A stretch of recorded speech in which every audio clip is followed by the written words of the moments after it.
The movie begins in a remote little station deep in space, orbiting a fiery star named Dante. A liaison shuttle arrives at the station, carrying a frozen prisoner that is immediately handled by the crew of that place. After going through the defrosting process, the very weak man is taken to his cell. Once the prisoner awakens, he is thrown into a cell to recover from the traumatizing process of being resurrected and feels the full brunt of the months that he had to spend frozen. After throwing up all over himself, he finds the standard prisoner clothes left on the floor and dresses himself. Elisa, a therapist on the station, awakens from sleep from her long journey, and going through the usual process of her morning routine of showering and getting ready, she heads down to the main station. There she meets Karen, the station's chief, who gets her accustomed to the workings of the station. Elisa tries to make friends with one of the other women working there called Persephone, but her jokes about the station being a nut ship were not received well by the lady and informs her that the place houses many criminals and mentally afflicted people. Persephone asks what Elisa did to be sent to a hellhole like Dante's station, but Elisa enthusiastically explains that she was there by her own choice to try new treatment methods on the patients. In the common area, the newcomer is introduced to his cellmates and receives special attention from Rasputin, who assumes the prisoner was sent by God because of his tattoo of the angel Michael smiting the devil on his arm. While taking him through the hallways of the cell, Rasputin and the newcomer run into Caesar, the prisoner's bully. Taking him to the dining hall, Caesar introduces him to the other prisoners, who are called Moloch and Lazar. The aggressive Caesar warns their new inmate that they will leave him alone as long as he abides by the rules, but it seems like the new prisoner was not really comprehending things well because of his disoriented state.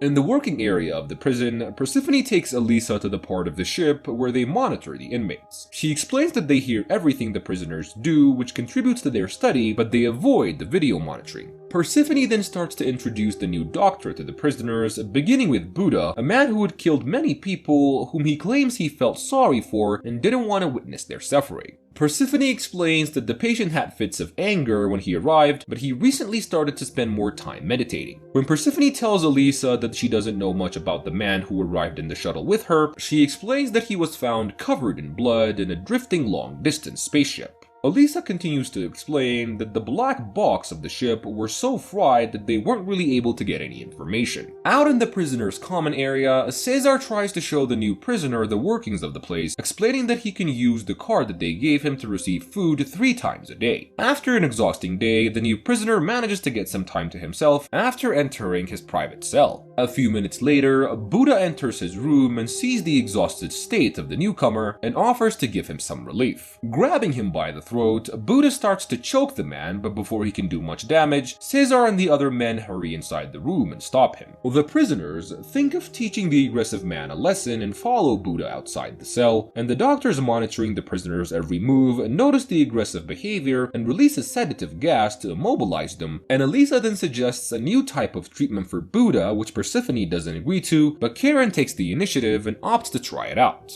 Getting Buddha strapped into the gurney of the lab, Elisa injects him with nanobots that would help make him more manageable. When he's returned back to the prisoner's quarters, Buddha starts to experience unbearable pain from the nanites bonding with his DNA. As he was writhing in pain on the floor, the new prisoner finds him and was able to make him feel better, and when he regains consciousness, Buddha was thankful for the aid that the newcomer has given him and lends him a hand back to his cell. Elisa returns to the observation room and gets into a fight with Persephone regarding her treatment methods, and Elisa makes a point that the prisoners were the worst of what humanity had to offer and were only allowed to stay alive if they agreed to be experimented on. She wasn't really able to understand why Persephone had a problem with the high risks that she was willing to take. In questioning Elisa's harsh methods, the station's in-house prisoner computer technician Attila manages to override the secret command given to Elisa and find out that she had permission to kill everyone on the spacecraft as long as it helps her research. A few hours later, Caesar and his men gang up on Buddha, accusing him of being unable to control his emotions. He then orders Moloch to handle the man, urging him to use the sharp object that he was able to recover to kill the unstable man.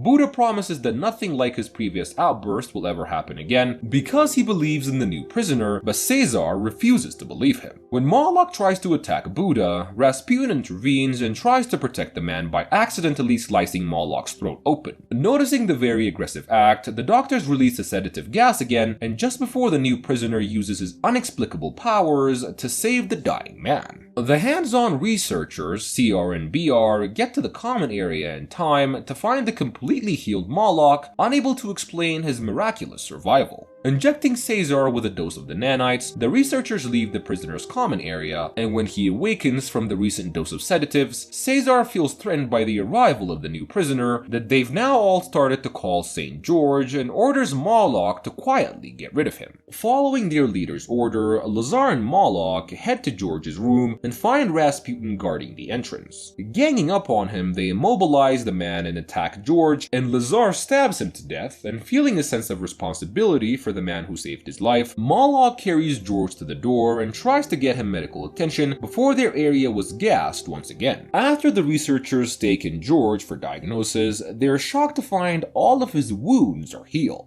Elisa plans to continue her research on the man, but she was consistently stopped by Persephone, who finds her intervention odd. And Karen is forced to remove Persephone from the research upon Elisa's request. Karen explains to the shocked Persephone that the company that they worked for had given Elisa the right to take over the research and that they were forced to leave the station as soon as the shuttle was ready. After Persephone was removed from the lab, Elisa tries to inject George with the nanites, unaware that he's still awake. Grabbing her hand, he forces her into cooperating by threatening to stab her neck, and dragging her into a secure part of the station, he makes sure that the others can't get to him by locking himself out and pushing her forward to her companions. Once he escapes back to the prison's common room, George finds Caesar in excruciating pain after the nanites injected inside him have been activated. Kneeling next to him, George manages to cure him by absorbing what he sees as parasites residing on the man's brain. Immediately after the procedure, Caesar awakens feeling much better, but because of what George did, it causes him a lot of pain and makes him double over, screaming in agony. A few minutes later, the alarms start to blare, triggered by the devious Attila. Reacting very hectic, Attila informs his inmates about what he had done, and then rushes to his room to off himself. The prisoners agree that they need to work together with the people in control. They then get information about the station crashing on Dante from the now dead Attila's doing, and the prisoners decide to work together to save themselves. A few minutes later, Karen addresses the prisoners and tells them that the station has left its geostationary orbit and that their only chance of survival is to access their control panels under their quarters. He explains that they would be able to change the trajectory of the station by activating the backup reactors and taking the risk of joining the prisoners in an attempt to save everybody aboard. Karen heads down to the prisoners' quarters with his colleagues to find the trapdoor. While her crew was trying to save the station, Elisa releases the gas in the prisoners' chamber in an attempt to escape, but before she can get away, Lazar, who had held his breath through the gas, kidnaps her, and as Elisa recounts the unfolding events, we discover that she disclosed her plans to him about escaping. However, instead of respecting her decision, he exerted his authority and compelled her forcibly into the hallway, directing her toward the aircraft that was ready for departure. In the common area, George was the first to awaken from his slumber, sensing the urgency of the situation, and he wakes Persephone from her sleep, instilling her aid in attending to the other individuals who had fallen or required assistance. Once everyone regained their physical capabilities, they joined forces, albeit reluctantly, and together they confronted a new obstacle, a trap door that needed to be opened.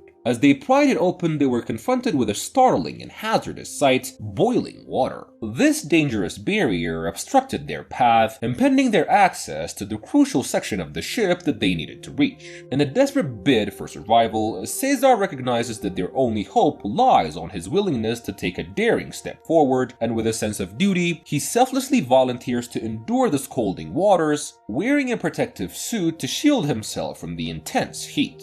Despite his best efforts to safeguard his well-being, Caesar plunges into the boiling water, only to discover that his protective gear falls short of protecting him. The heat almost consumed him entirely, bringing him perilously close to the brink of death as he valiantly reaches the other side. Undeterred by the harrowing experience, the group decides to test their luck once more, hoping for a more favorable outcome. In a bold attempt to explore an alternative path, the group decides to send George to venture into the fiery planet. However, as he approaches the area, an unexpected reaction occurs. The closer he gets, the more apparent it becomes that George is adversely affected by the environment. And despite this setback, George perseveres, absorbing the intense energy emitted by the volatile planet, and remarkably, George not only withstands the overwhelming power, but also manages to transform it. Through his resilience and resourcefulness, he successfully reports back that the planet has transitioned into a less volatile state, and this unexpected turn of events brings a glimmer of hope to the group as they now have a chance to navigate through the planet with reduced danger and uncertainty.